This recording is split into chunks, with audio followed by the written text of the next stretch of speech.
Season 1 of Bridgerton opens in London in the year 1813. Anonymous newsletter columnist Lady Whistledown narrates the story of the Bridgerton siblings: Anthony, Benedict, Colin, Daphne, Eloise, Francesca, Gregory, and Hyacinth. At the start of London's social season, overseen by Queen Charlotte, eldest Bridgerton daughter Daphne has been promised to marry the detestable Lord Berbrook by her eldest brother Anthony. When Berbrook accosts Daphne, the mysterious Simon Basset, the Duke of Hastings, steps in to help her. They agree to fake a courtship with each other to stop their families from plotting further romances. Simon Basset's mother had died while giving birth to him, and his father was a cruel man, leading Simon to swear to his dying father that he would never sire an heir to the Basset name. Simon was then raised by Lady Danbury, who, unaware of Simon's vow, is trying to find him a suitable wife. Throughout their fake courtship, Daphne and Simon grow closer and develop real romantic feelings for each other. When Friedrich, the Prince of Prussia, becomes interested in proposing to Daphne, she runs away and shares a kiss with Simon. Unfortunately, Daphne's rival Cressida sees the kiss, which could ruin the honor and reputation of both Daphne and Simon.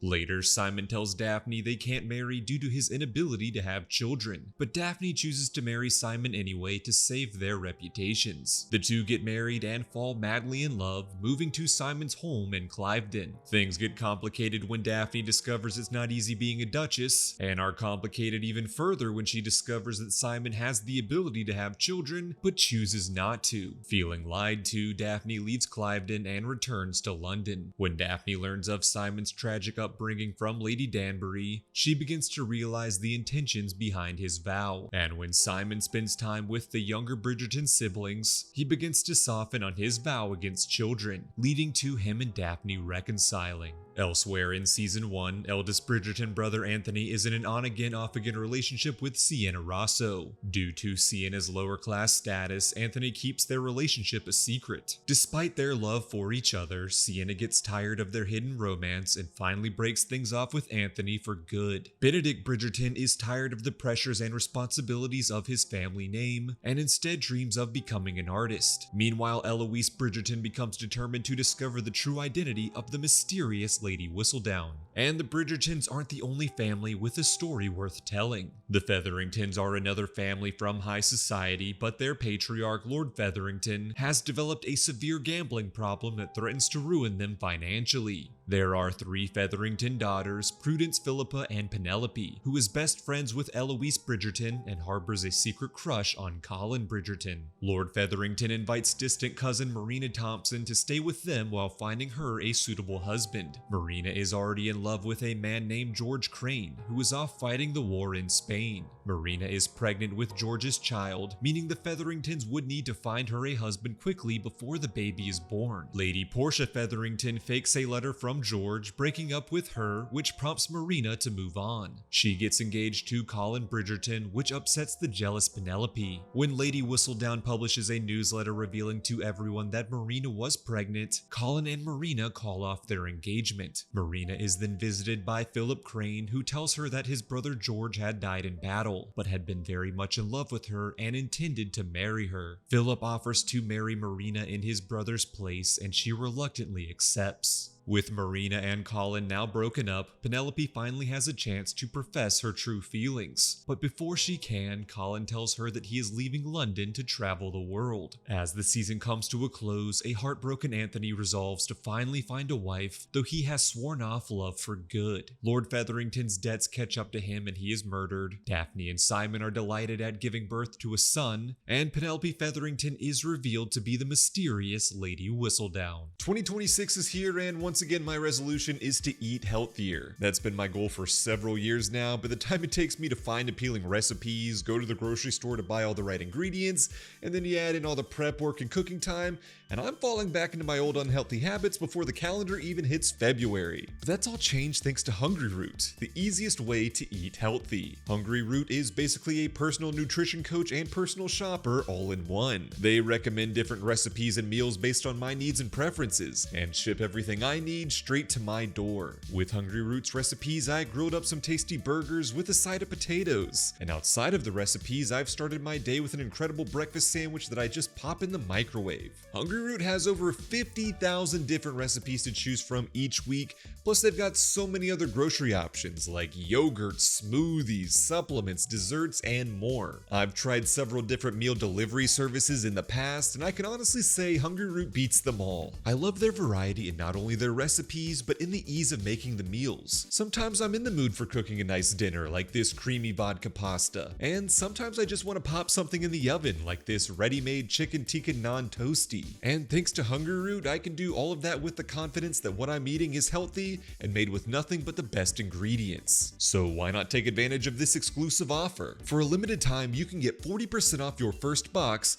plus a free gift in every box for life. Click the link in the description or go to hungryroot.com and use promo code RECAP at checkout. That's 40% off your first box and a free gift of your choosing for life at hungryroot.com with promo code RECAP. Thanks again to Hungry Root for sponsoring this video. Now let's get back to the recap. In season 2 of Bridgerton, Eloise makes her society debut as an eligible bachelorette, but she is less focused on finding a husband and more focused on finally discovering the true identity of Lady Whistledown. Despite her lack of attention to finding a suitor, Eloise becomes smitten when she meets Theo Sharp at an equal rights rally. As the new debutantes hit the social scene, Anthony Bridgerton searches for the perfect wife, looking exclusively for the perfect business partner to ensure his family's noble position and forsaking the idea of love. As eligible ladies from all around arrive, Anthony meets Kate Sharma, a strong, independent woman who impresses him by beating him in a horse race. Kate is only here for the society debut of her younger sister Edwina and has personally given up on finding a husband for herself. Kate's stepmother, Lady Mary, was named Queen Charlotte's Diamond of the Season when she was younger, but instead of marrying any of the wealthy noble suitors vying for her hand, she chose to marry a commoner, Kate's father, out of love. Because of this, Mary's parents have threatened to disown them and cut them out of their will if Edwina doesn't right her mother's wrongs and marry into English nobility. Kate wants to keep their family's financial struggles a secret from Edwina so she doesn't feel pressured to marry for money, and instead find true love. When Lady Danbury discovers this, she helps the Sharmas by convincing the Queen to name Edwina the Diamond of this season, making her the most coveted debutante and therefore the seemingly perfect match for Anthony. When Kate overhears Anthony coldly judging all of the new debutantes for their qualities as a potential wife, she instantly despises him and makes it her goal to ensure Edwina doesn't marry such a shallow man. As Kate tries to foil Anthony and Edwina's courtship, she discovers that Anthony is a man who always puts his family first, to the detriment of himself, and in turn begins to fall in love with him. As Anthony develops his own feelings for the powerfully independent Kate, he decides to hold off on proposing to Edwina. Daphne Bridgerton returns home to give her brother advice, insisting that he follow his heart. But instead of taking his sister's advice, Anthony remains bound to his familial duty and proposes to Edwina. When Lady Mary's parents arrive to meet Anthony, he discovers the plot to marry Edwina into nobility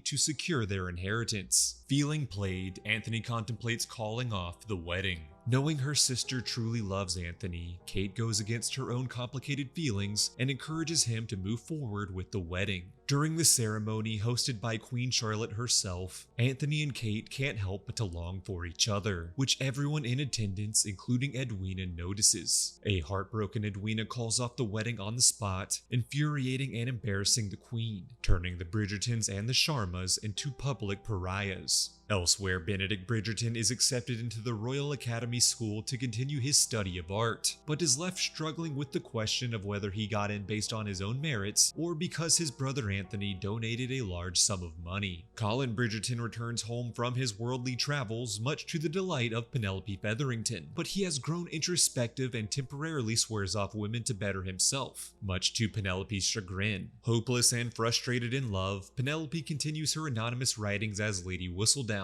now working alongside an accomplice, Madame Delacroix. As Eloise continues her investigation into Lady Whistledown, the Queen begins to suspect that she is in fact the anonymous writer, and orders her to confess or subject her family to even more shame. Wanting to save her friend from the false allegations, Penelope as Lady Whistledown writes a scathing indictment of Eloise's involvement with the equal rights movement. Penelope's plan saves Eloise from the Queen's suspicions, but also ruins her public reputation. In another attempt to help save Eloise's reputation, Penelope convinces her to break up with Theo. Eloise then realizes that her best friend Penelope is in fact Lady Whistledown and ends their friendship. But that isn't the only drama for the Featherington family, as the matriarch Portia becomes worried when the new family heir cousin Jack arrives in town. Fearing she and her daughters will lose their family home to Jack, Portia plots for her daughter Prudence to marry her own cousin. Unfortunately, Jack instead takes an interest in Cressida Cowper and later Portia herself. Colin Bridgerton eventually discovers that Jack is a fraud and helps Penelope expose him, leading to his ouster from the city. As the season comes to a close, Anthony and Kate finally confess their true feelings for each other and share a kiss. Edwina then reconciles with Kate and gives her blessing to pursue Anthony. And so Anthony and Kate decide to publicly pursue their love for each other, and the Queen decides to declare that halting Anthony's marriage to Edwina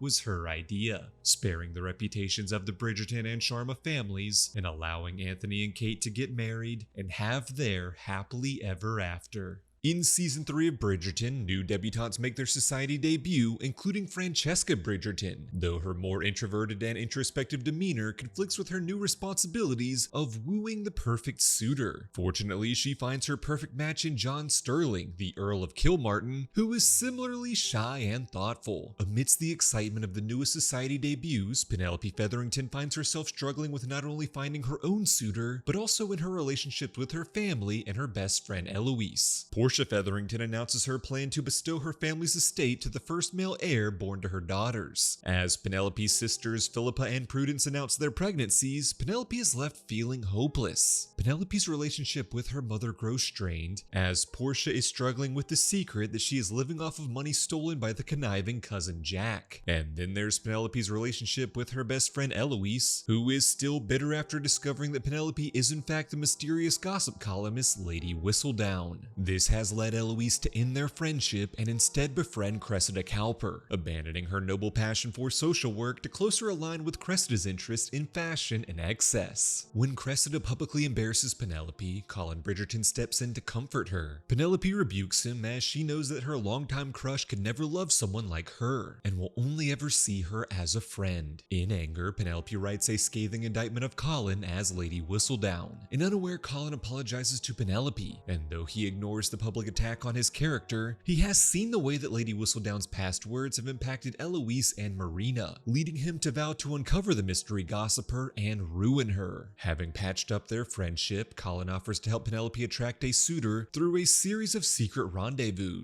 During these meetings, Penelope discovers Colin's diary, realizing that he has even more depth than she first realized, along with a passion and talent for writing. Meanwhile, Colin begins to realize that his affection for Penelope is a genuine romantic love, but as he goes to profess those feelings, he discovers that Penelope has successfully earned the favor of the highly sought-after Lord Debling. Elsewhere, Eloise rebukes Cressida for her cruel behavior toward Penelope, leading Cressida to feel genuine remorse, and Eloise and Penelope beginning to reconcile. Cressida is then set up to marry the old but wealthy Lord Greer, ensuring her family retains their societal status. Anthony and Kate return from their honeymoon, happily revealing to the Bridgerton family that they are now expecting a baby. Bridgerton matriarch Violet becomes smitten with Lady Danbury's brother Marcus, and the two bond over their shared experiences with grief over losing their spouses. Benedict Bridgerton takes an interest in the headstrong and opinionated widow Tilly Arnold. As they begin to date, Tilly invites Benedict to take part in a threesome with another man named Paul, which Benedict awkwardly refuses. In turn, Tilly encourages Benedict to explore his sexuality, believing him to be bisexual and having an obvious interest in Paul. Friend of the Bridgertons Will Mondrich is shocked when his young son Nicholas is suddenly named the Baron of Kent following the death of his great aunt. This new title brings new wealth and societal rules for the Mondrich family, who struggle getting accustomed to their new normal. The new expectations put on the family not only involve fancy dinners and hosting balls, but also forces Will to reluctantly sell his cherished club. Meanwhile, as Lord Debling prepares to propose to Penelope, he explains his desire to have a mutually beneficial marriage of convenience, where he will have his freedom to travel the world on on his own, leaving Penelope behind to pursue her own independent interests. Despite wanting a husband that she can share her life with, Penelope is resigned to this arrangement, believing Debling to be her best chance at finding a husband. Fortunately, Colin finally works up the nerve to intervene, professing his love for Penelope and asking her to marry him instead. Following news of the engagement, Eloise confronts Penelope, demanding that she tell Colin about her secret identity as Lady Whistledown. The pressure grows even more when Queen Charlotte offers a reward for anyone who can expose the identity of the secret gossip columnist. Before Penelope can confess, Cressida proclaims herself to be Lady Whistledown, hoping to claim the reward for herself to avoid having to marry for money. Unfortunately, after her engagement to Lord Greer is revoked, Cressida's father is blacklisted due to shame, and Queen Charlotte refuses to pay the reward due to not believing that Cressida is capable of Lady Whistledown's writing. As Penelope goes to publish her own article, proving herself to be Lady Whistledown and repenting for all of her past writings, she is caught by Colin, who finally realizes the truth. Colin is devastated by Penelope's lies and proclaims that he can never forgive her, though Eloise, Kate, and Anthony all encourage Colin to let go of his anger and forgive her. And so, Colin goes through with their engagement, marrying Penelope in front of all of their family and friends. At the wedding, the shy John works up the nerve to encourage Francesca to be bold and join him on the dance floor. Benedict is inspired by the romantic occasion and realizes his own romantic feelings, finally taking Tilly and Paul up on their offer for a threesome. Despite now being married, Colin and Penelope's relationship continues to be strained, as Penelope wishes to continue writing, while Colin fears Queen Charlotte's response should his new bride be caught. Cressida questions employees at the printing press and deduces that Penelope is in fact Lady Whistledown, using this knowledge to blackmail Penelope by threatening to expose her. Colin comes to his wife's aid, trying to convince Cressida to keep the secret, but instead Cressida demands for double her initial monetary ask and insists that Lady Whistledown help bolster her reputation. And so Penelope decides to take matters into her own hands, publicly revealing herself as Lady Whistledown. She explains that she had always been overlooked by high society and wanted to create an imaginary persona amongst them, though as she gained notoriety, the power went to her head. Now she vows to use her writing for good. Queen Charlotte accepts Penelope's apology and decides to not pursue legal action.